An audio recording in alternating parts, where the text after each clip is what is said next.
A Netanyahu no lo quiere ni su pueblo. Las calles de Tel Aviv, vibrantes y caóticas, fueron testigo de una marcha masiva que se extendió como un río impetuoso, clamando justicia y cambio.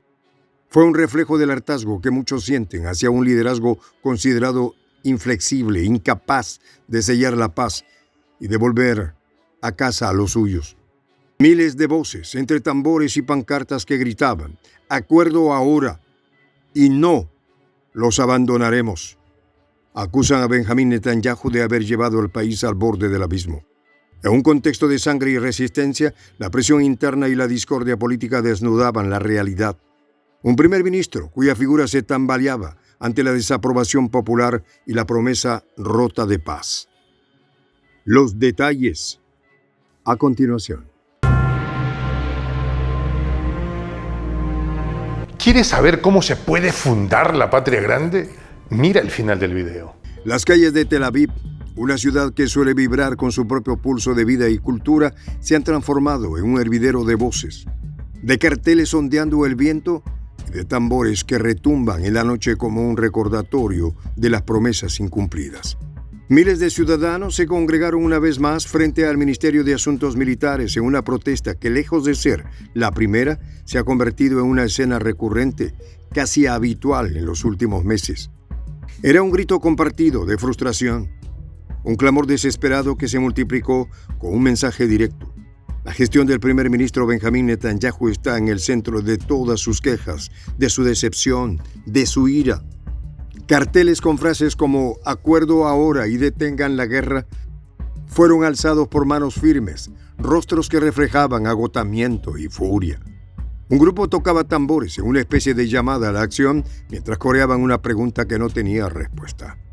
¿Por qué siguen en Gaza? La multitud incluía a personas de todas las edades y ocupaciones, y como un peluquero de 50 años que no ocultaba su angustia al declarar: «Esta es una guerra sangrienta, debemos detenerla. Están muriendo demasiados soldados y ciudadanos comunes». La crudeza de sus palabras refleja la realidad de un conflicto que se ha cobrado la vida de miles, tanto en el frente militar como en la franja más vulnerable de la sociedad. Desde el 7 de octubre del 2023, el ejército de ocupación de Netanyahu ha desatado una campaña militar devastadora sobre la franja de Gaza. Una franja de tierra densamente poblada que se ha convertido en el epicentro de un horror inconmensurable, apoyado sin reservas por Estados Unidos.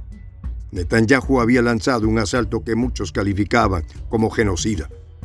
Los números hablan por sí solos. Más de 43.250 palestinos fallecidos. Una cifra que escala día a día y un dolor que se ve amplificado por la composición de esas pérdidas, en su mayoría mujeres y niños.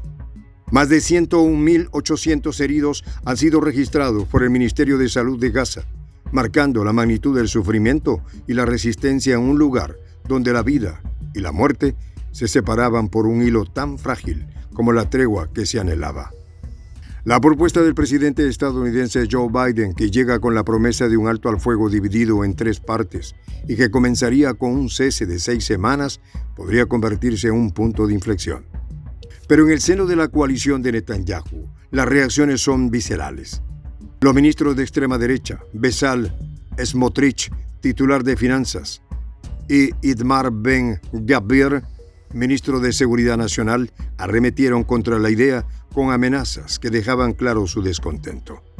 No seré parte de un gobierno que acepte el esquema propuesto y ponga fin al conflicto sin destruir al movimiento palestino y traer de regreso a todos los rehenes, proclamó Smotrich, en un tono que hizo eco en las redes y en los discursos más radicales. Ben-Gvir, por su parte, calificó el plan de imprudente y afirmó que constituye una victoria para el terrorismo y una amenaza a la seguridad del Estado, prometiendo disolver el gobierno si se aceptaba tal propuesta. La realidad política de Netanyahu se despliega como un tablero de ajedrez en el que cada jugada implicaba un riesgo.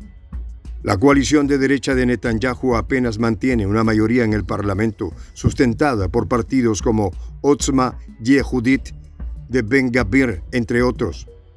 Juntos suman 13 escaños, una cifra clave para el equilibrio de poder.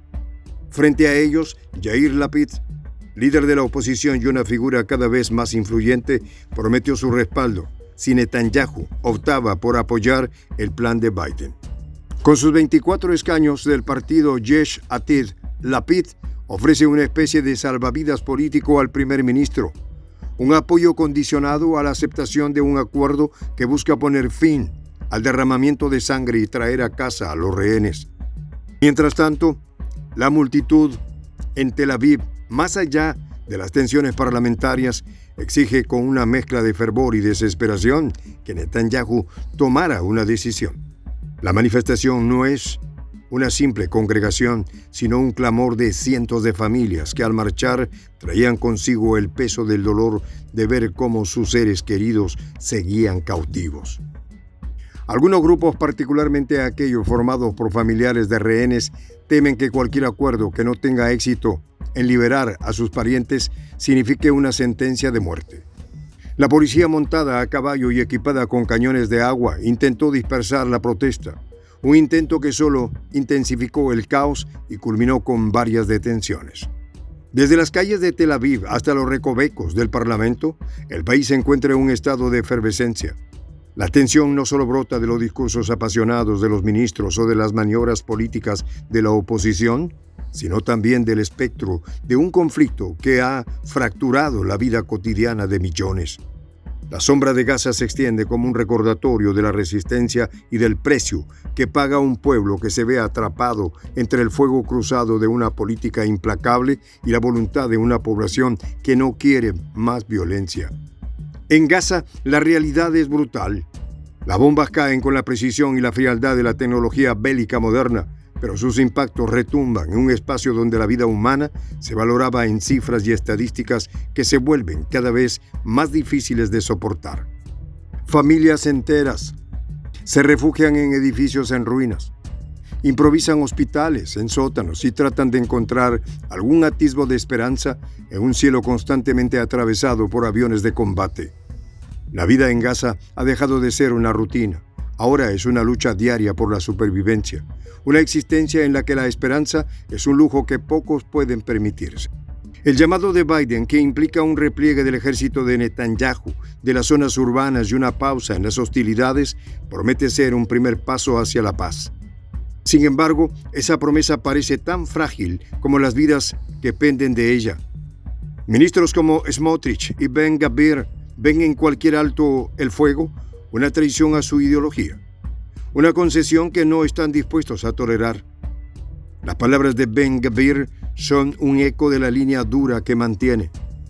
El plan significa el fin de la guerra y el abandono del objetivo de destruir al movimiento palestino, un objetivo que para ellos es innegociable.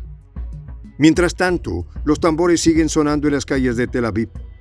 Los manifestantes, algunos exhaustos tras semanas de protestas, otros llenos de una renovada determinación, se niegan a ceder.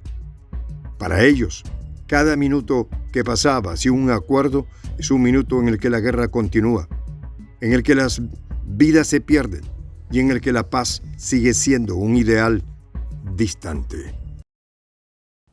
En esta comunidad nos juntamos para, por ejemplo, conversar, interactuar, tener puntos de idea distintos, pero, por ejemplo, también tenemos un club de lectura donde leemos fragmentos de libros que consideramos que son importantes para crecer intelectualmente.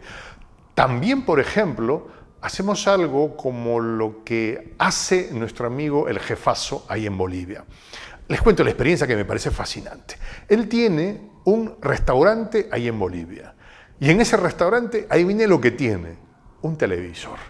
Y ustedes dirán, pero qué impresionante, ¿en qué contribuye que un restaurante tenga un televisor ahí en Bolivia? Una cosa muy importante, porque él, cada vez que abre su negocio, prende su televisor y pone los videos de prensa alternativa. Con eso, todos los días, poco a poco, con pasos muy concretos, él hace que toda la gente que vaya a su restaurante vaya insumiendo el concepto de la patria grande. Y así, pasito a pasito, estamos construyendo la patria grande. Son esos pasos pequeños pero concretos que hacen posible que el proceso de la construcción de la patria grande sea algo que ya comenzó, un hecho dinámico que no tiene retorno en la historia. Y de verdad a nosotros nos gustaría que tú seas parte de esa propuesta. ¿Qué tienes que hacer? Muy simple, dale clic en el botón unirse. De hecho, al hacerlo también contribuirás con una pequeña cantidad de dinero que permitirá que Prensa Alternativa produzca más y mejores videos. De verdad que te esperamos. La patria grande se va a construir cuando tú y yo y toda la gente de buena voluntad de América Latina y el Caribe comencemos a ser comunidad. ¿Cómo lo logramos? Interconectándonos todas las personas de buena voluntad que vivimos en América Latina y el Caribe. Y tienes una oportunidad de hacerlo, uniéndote a nuestra comunidad. Puedes hacerlo haciendo clic en el botón unirse que está en la parte de abajo. Soy el J, Juan José del Castillo, director del canal Prensa Alternativa. Si quieres ser parte de la comunidad de la Patria Grande, suscríbete a nuestro canal. Si es que quieres que te lleguen las notificaciones cada vez que subimos un video, activa la campanita. Si quieres apoyar a nuestro canal económicamente, puedes hacerlo a través de PayPal. El enlace está en la descripción del video. A nombre del equipo de Prensa Alternativa, me despido con esta expresión en el quechua milenario, Tupananchis Kama, cuya traducción es hasta volvernos a encontrar.